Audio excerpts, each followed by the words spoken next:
Wells of Silence by TheBeckster.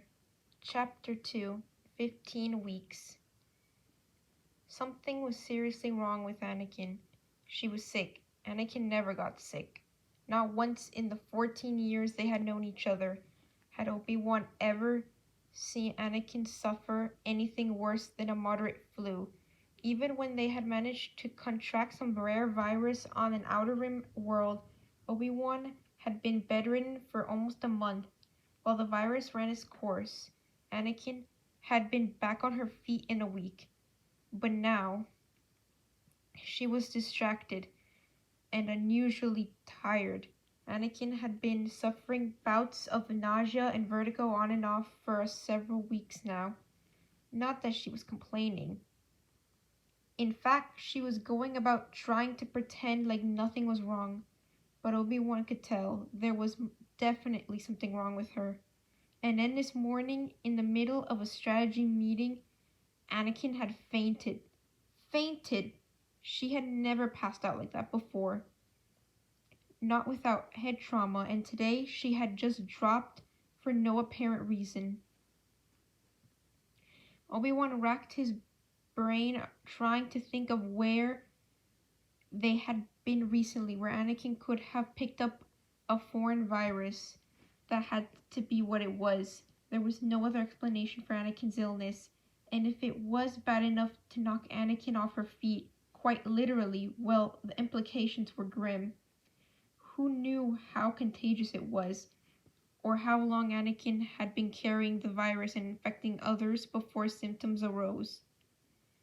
He knew he should have marched Anakin to a healer or med droid weeks ago.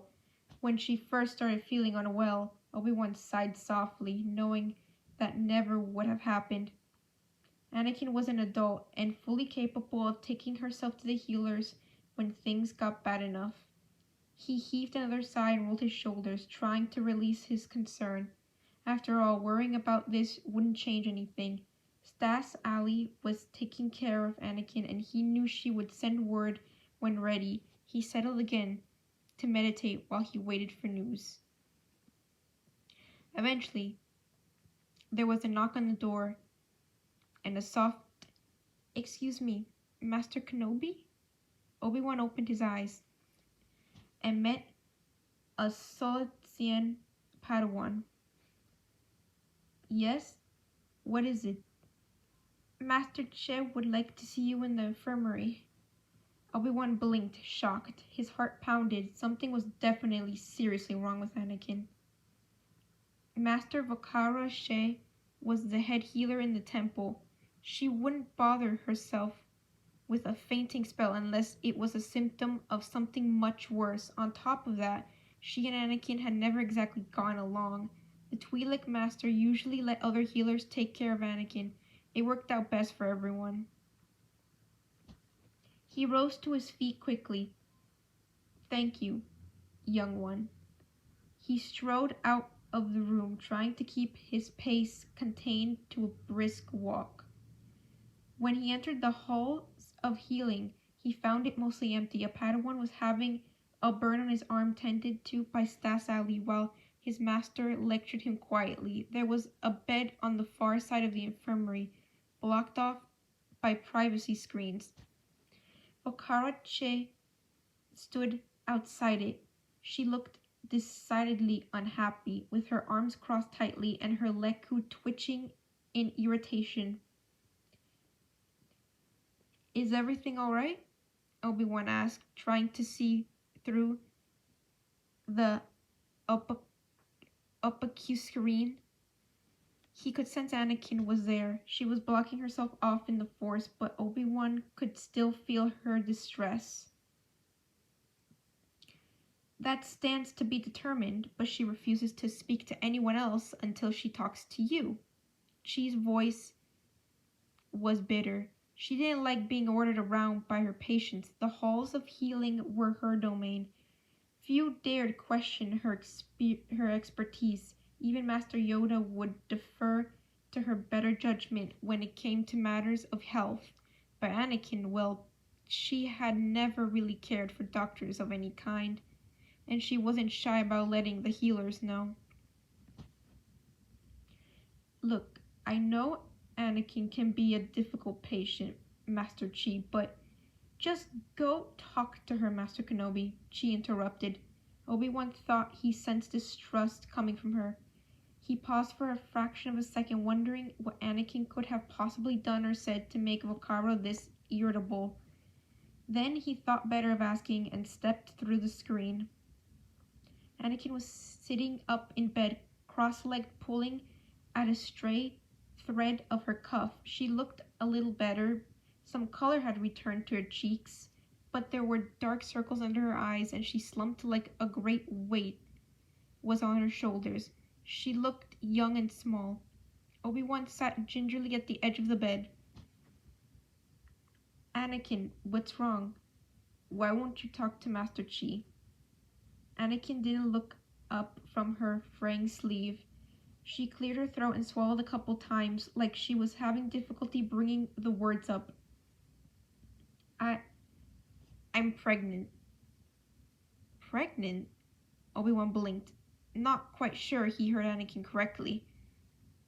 That's not possible. Anakin picked up a datapad that had been sitting beside her and handed it over. The blood tests don't lie, she muttered. Obi-Wan had no clue what he was looking at. The graph had several points plotted on it, and a few were quite high, some were low. It didn't mean anything to him, but he would take Anakin's word for it, and by default, Master Chi's. But it just didn't make sense. He and Anakin spent practically every waking moment with each other. They were best friends. They were like siblings. He would know if she had a secret boyfriend or was sneaking off for anonymous encounters. He would know, right? What? How? When? Anakin stopped playing with her sleeves. Her hands clenched into shaking fists. Obi-Wan felt her withdraw a little farther into herself. Do you remember about 3 months back, my battle on my ghetto? My ghetto, what had been their first mission after a few weeks of rest on Coruscant. Ki-Adi-Mundi was heading the campaign there. Obi-Wan and Anakin had gone to provide assistance as the Separatists tried to make a big push against the Republic. The Separatists had failed after a somewhat short battle. Obi-Wan and Anakin had moved on to other systems. Really, the only hitch had been when Anakin had disappeared mid-battle. Yes, you almost got hit by a mortar shell. It knocked you unconscious and the Separatists captured you. Obi-Wan's blood ran cold as he realized what had happened, what they had done to Anakin. His next question came out in a strained whisper. Anakin, why didn't you say anything? His former Padawan looked away and squeezed her eyes shut. A grimace passed over her face. I didn't want anyone to know. Her voice was barely above a whisper. What they had done. What I did in retaliation. Obi-Wan remembered seeing Anakin that day, after she had escaped the Separatists. She was cutting through the droid army from behind, a whirlwind of destruction, her face a mask of pain and rage. She had mentioned being tortured after the battle while the medics were tending to their wounds. But Obi-Wan never would have thought of that kind of torture. And Anakin hadn't felt safe enough to trust anyone? Not even Obi-Wan with the truth? It made him feel sick. Who? Obi-Wan cut himself off, hoping the insensitive question hadn't actually passed his lips. Anakin heard it anyway. Her voice was cold and low. It doesn't matter. He's dead. Obi-Wan couldn't even begin to imagine how Anakin had suffered with this alone, and now she was... Anakin, Don't say you're sorry, she interrupted. There's nothing you could have done or changed. Obi-Wan took Anakin's fists and wrapped his hands around them. I'm sorry you had to suffer with this alone until now. Anakin's hands stayed tightly clenched. I didn't. She took a deep breath and stared at their hands intently. I'm supposed to be the chosen one of the most powerful Jedi of this age. I'm supposed to be stronger than that. I didn't want to be turned into a victim. And I hoped that if I kept it to myself, the problem would go away on its own. Anakin's hands finally relaxed a little. She pulled them back to herself. You knew you were pregnant? It's been 3 months, of course I knew. When were you planning on telling someone? On telling me? Anakin, this isn't something you could have kept hidden. I know, and I wanted to tell you, but I couldn't. Jedi aren't supposed to have children, and admitting it would make it real and permanent, and I couldn't figure out how to say it. A heavy silence fell between the two, both trying to figure out how this would play out. Obi-Wan had a nagging feeling that there was more. There was something Anakin wasn't telling him, but he wasn't going to press it today. He'd find out in time. You know, we'll have to tell the council, Obi-Wan said quietly. I know. Anakin squeezed her eyes shut again. Can you tell them? I don't. She paused for a deep breath. I don't think I'm ready to tell the story to anyone else. Of course. Obi-Wan reached out, wanting to comfort Anakin. He knew she wasn't one for physical shows of affection, though. He placed his hand on her knee. Master Yoda will want to know we're all right. You might as well tell him as soon as possible. I'd rather he heard it from you than Master Chi. Obi-Wan stood to leave. I'll talk to Master Chi, but you have to let her do her work, Anakin. No more refusing treatment. The ghost of a smile passed over Anakin's lips. Yes, Obi-Wan. Obi-Wan stepped through the screen and looked around for Volkara Chi. The Master Healer was overseeing an initiate attempt to heal her own wound, just a small cut. Obi-Wan watched quietly as the youngling's eyes lit up. Her wound stitched itself together, only a little dried blood on her hands left as a reminder. Obi-Wan smiled slightly, simultaneously looking back into his past and imagining the future. He remembered being taught how to use the Force to heal. He had never been particularly good at it, but his skills had vastly improved during the war. He also imagined Anakin's child in the place of the initiate, learning how to harness the Force and heal wounds. He knew they would be a talented Jedi just like their mother. Very good. You have the markings of a natural healer, Volkara complimented the youngling with a warm smile before sending her off. She turned back to Obi-Wan, and her warmth faded. So what did she say? Obi-Wan kept his voice low, in part to ensure no one else overheard, and also because he didn't feel right talking about something like this. She told me about the pregnancy and how it happened. She crossed her arms silently, waiting for Obi-Wan to continue. He took a breath, reluctant to speak of it. He needed to tell her, though, because Anakin wouldn't. Taking one more fortifying breath, he recounted Anakin's story. Volkara's eyes went wide with shock. No, she whispered. Obi-Wan nodded solemnly. She hadn't told anyone until today. I spoke with her about it, and she said she'll let you tend her, Master Chi. But don't treat her like a victim. That's the last thing she wants. Volkara nodded. Of course, Master Kenobi. I'll be back. I must go speak with Master Yoda. Obi-Wan found Yoda in the room of 1,000 fountains, meditating by a small waterfall. He wasn't hard to find in recent weeks. He seemed to spend most of his time meditating here, ever since he had escaped the med bay and taken R2-D2 somewhere. Obi-Wan still didn't know where Yoda had gone or what he had learned. He wouldn't ask Master Yoda, and R2 was keeping mum on the subject. The little droid wouldn't even tell Anakin where they had gone. Yoda didn't even open his eyes as Obi-Wan approached. News of Skywalker, you have. Obi-Wan sat next to Yoda. He couldn't help but wonder if the diminutive Jedi Master had chosen his place on purpose. It would be difficult for them to be heard over the noise of the waterfall. Feeling better, is she? She's been better, Master. Yoda opened one eye and peeked at Obi-Wan. Ailed by a simple infection, is she not? No, Master. Obi-Wan chose his words carefully. His heart was heavy with the news he had to break. Something has happened to Anakin.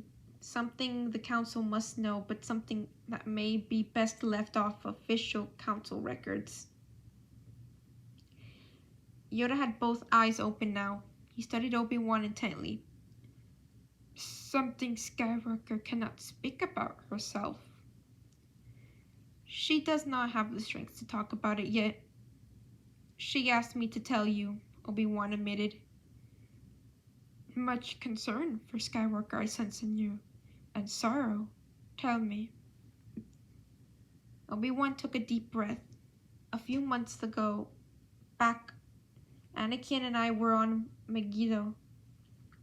During the battle, Anakin was knocked unconscious and captured by separatists. They tortured her for information, and it turns out they used unusual means of torture. Because of that, Anakin is pregnant. Yoda's ears raised high in shock. He breathed in sharply and exhaled sorrowfully. Disturbing news, this is.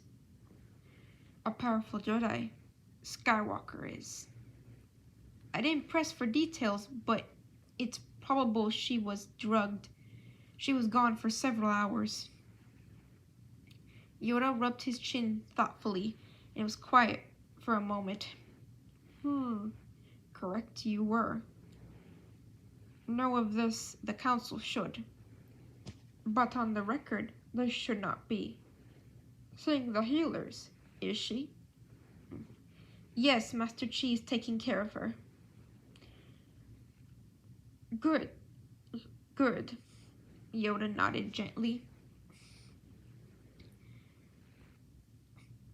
Tell the Council I will admit to dispel rumors we should. However, secret her condition will not stay for long. I will help however I can, Obi-Wan assured, rising to his feet. An interesting future this child will have. Incredibly rare a Jedi-born child is, Yoda mused aloud. Obi-Wan frowned. He couldn't remember ever hearing a story or seeing a record of a Jedi carried child in the last couple thousand years. Granted, he hadn't ever looked for such records either. Master, has something like this happened before? Something like what happened to Anakin? Yoda sighed mournfully. Not since before my time as a Jedi, though in my time as a Jedi Master. Banished, a few have been. Further choices lie about such things. To the Council, one cannot. Banished? The word echoed in Obi-Wan's mind, and while he was almost certain of the answer, he had to ask to ease his mind. Anakin won't be banished for this, will she? No. Her choice, this was not. Punished, she will not be. Obi-Wan breathed a little easier. Now go. Say young Skywalker. You should. Yes. Goodbye, Master Yoda. He bowed respectfully and left to go find Anakin in the infirmary. When he arrived, it was to a suspiciously empty ward. Only an apprentice was present. He was changing bed sheets. Obi-Wan looked around as if Anakin might be hiding in the open room. Where is she? Master Chi sent Master Skywalker to go rest in her room, the Padawan explained, flipping a sheet to fall over the bed. Obi-Wan thanked the Padawan and hurried away. If Anakin had been released back to her rooms to rest, that meant she had chosen one of two options: to actually stay and rest. It was possible, depending on how bad Anakin felt, or she had gone to do something reckless, which was more likely knowing Anakin. He sped along, sincerely hoping for the first. End of chapter.